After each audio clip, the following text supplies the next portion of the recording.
Hola amigos, ¿qué tal? Hoy vamos a hablar del amparo 1317, diagonal 2017, para la materia de filosofía del derecho. Es un amparo en relación de derechos humanos. Vamos a aprender mucho de la materia constitucional, igualmente de la materia de filosofía. Bueno, vamos a continuar con esto. Y vamos a la parte de los hechos. Pero antes de ir a los hechos, voy a darles un esbozo del tema que estamos tratando. En este caso es un tema de reasignación sexogenérica, derechos de la comunidad LGBT. Y bueno, ya teniendo contexto sobre esta situación, un poquito los antecedentes. Precisamente a lo largo de la historia de México se ha invisibilizado la situación de estas personas. Personas que al igual que todos nosotros merecen respeto, merecen tener una protección legal. Sin embargo, las personas trans no tuvieron el derecho de cambiar su nombre, de cambiar sus datos de manera oficial hasta el 2004. Y esto aún con demasiadas trabas que no les permitían llevar este procedimiento de manera rápida, con celeridad.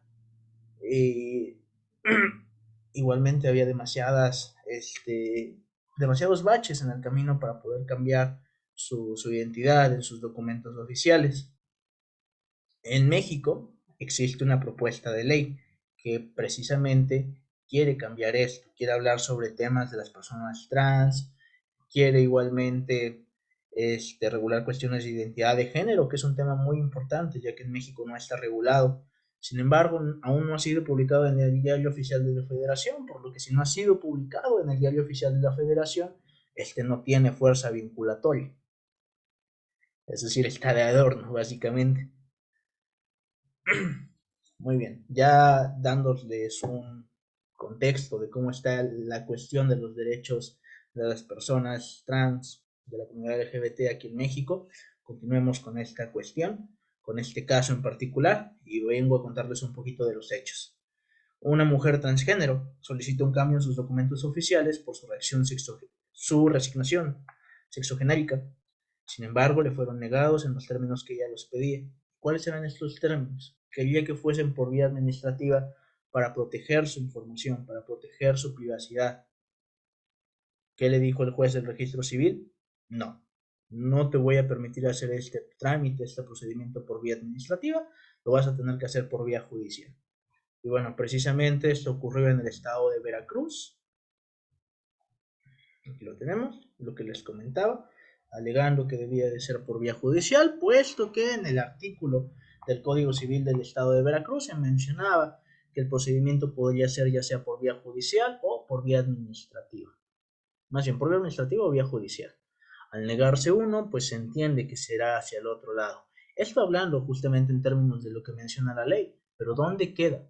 ¿Dónde queda ese análisis por persona, ese análisis de proteger los derechos humanos? Porque ya sabemos que por temas de constitucionalidad, que por temas de tratados internacionales en materia de derechos humanos que se han firmado, se tiene que ponderar el principio por persona, se tiene que ponderar el beneficio más amplio hacia la persona. Y esto no solamente es labor de los jueces, esto no es solamente labor a términos juicio de amparo, un juicio en materia penal, no, no, no, no. Esto es para todas las autoridades. Y vemos aquí un claro ejemplo de que no todas las autoridades están capacitadas para llevar este control.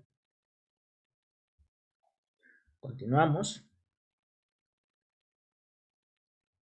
Ahora, hablando del engrose de la sentencia, los derechos violados son el derecho a no ser discriminado, el derecho a la identidad, el derecho a la privacidad y el derecho a la información. Precisamente se cree que fue un tema también de discriminación por parte del juez de registro civil, el que tuvo que haber allí para no permitirle a la persona, a la quejosa, tramitar su procedimiento por vía administrativa.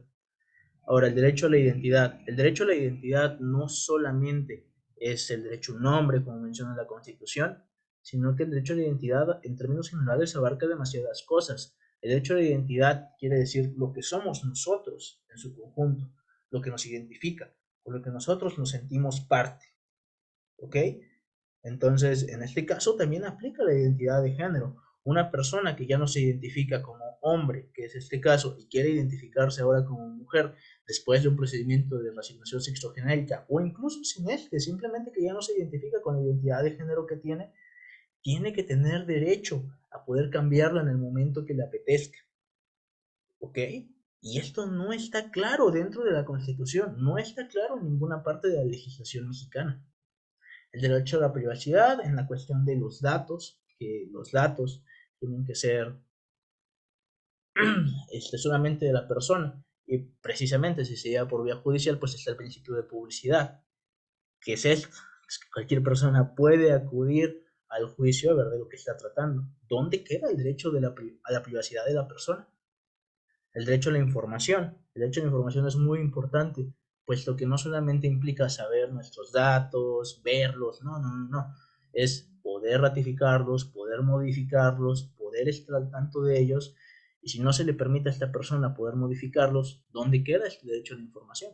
Que igualmente, estos derechos están dentro de la Constitución.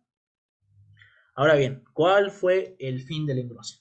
Pues que se falla a favor de la quejosa, por supuesto. Como ya les mencioné, la controversia versa si el procedimiento debe de ser judicial o administrativo. El enfoque, una protección de derechos humanos, principio propio persona, es como como actuaron así los miembros de la sala al tratar este juicio de amparo, pero hubo uno que no estuvo de acuerdo y por lo tanto emitió un voto particular. Veamos el voto particular. Un enfoque orgánico de protección de competencia, muy constitucionalista, pero en términos orgánicos. ¿Qué quiero decir con términos orgánicos? Organización, estructura, no violar las esferas de competencia, cada uno tiene sus papeles, algo como la teoría estructural funcionalista, que podríamos hablar en sociología. Bueno, en el voto particular se niega que la quejosa tenga razón. ¿Por qué? Bueno, el juez dice, como les mencioné anteriormente, que el artículo decía, el procedimiento puede ser por vía administrativa o judicial. El juez entendió lo siguiente del voto particular. Oye, pues si ya se te negó por vía administrativa, por vía judicial. Y si tú quieres regresar a la vía administrativa, pese a que ya se te dijo que por vía judicial, pues estás violando esfera de competencia. Tú no estás haciendo caso a lo que dice la norma. Y si tú no estás de acuerdo con lo que dice la norma, y encima en el amparo te están protegiendo, lo que está pasando aquí es inconstitucional. Se están violando esferas de competencia si no se está tomando como tal lo que dice la norma. Estas fueron un poquito las bases, un poquito las ideas del juez que emitió el voto particular. Digo, es válido, sin embargo, creo que hay que juzgar con perspectiva.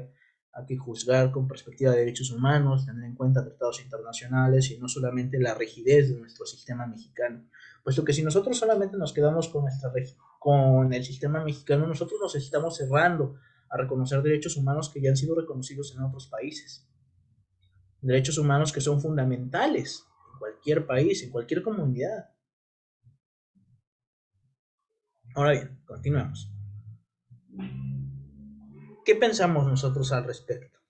Bueno, nosotros al respecto pensamos que el engrose tiene razón, que sí estuvo bien darle la protección a la quejosa, que sí estuvo bien permitirle que el procedimiento se llevase por vía administrativa, pese a que el artículo menciona que se puede llevar también por vía judicial, precisamente para evitar la violación de todos los derechos antes mencionados.